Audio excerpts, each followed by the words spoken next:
Fer emergir el que s'amaga sota les capes de les teles com les emocions que s'amaguen sota els diferents extractes de la vida. Aquest és un dels principis de l'exposició Símbols i senderes que ofereix un recorregut per la trajectòria de l'artista catalana nascuda a França, Laura Roca.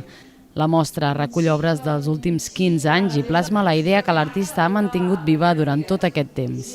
El moviment, la llum, que està unit una mica també al pas del temps.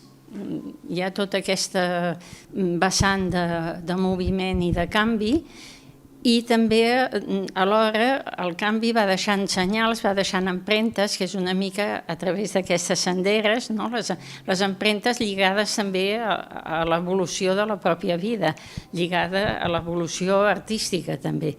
Les peces es caracteritzen per un treball de la superfície amb diferents tipus d'eines que dona com a resultat textures molt variades i que és fruit de l'època en què Roca es va especialitzar en tècniques de gravat. El resultat és una abstracció inspirada en elements de la natura i influïda per l'obra d'artistes com Paul Klee, Kandinsky o Rothko. Pel que fa als colors, l'artista ha reconegut no haver-los escollit premeditadament. Jo sempre dic que el color no el tries tu.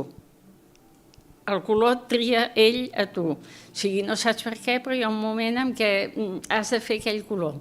Has d'utilitzar aquells ocres o aquelles terres. Hi ha un altre moment, també depenent de l'evolució que tens, en què et derives més cap a blaus, verds o negres o grisos, depèn.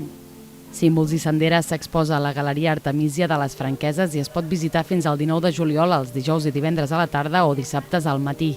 A més, el dia 28 de juny, l'artista oferirà una visita guiada a 2:15 del matí, gratuïta i oberta a tothom que ho desitgi.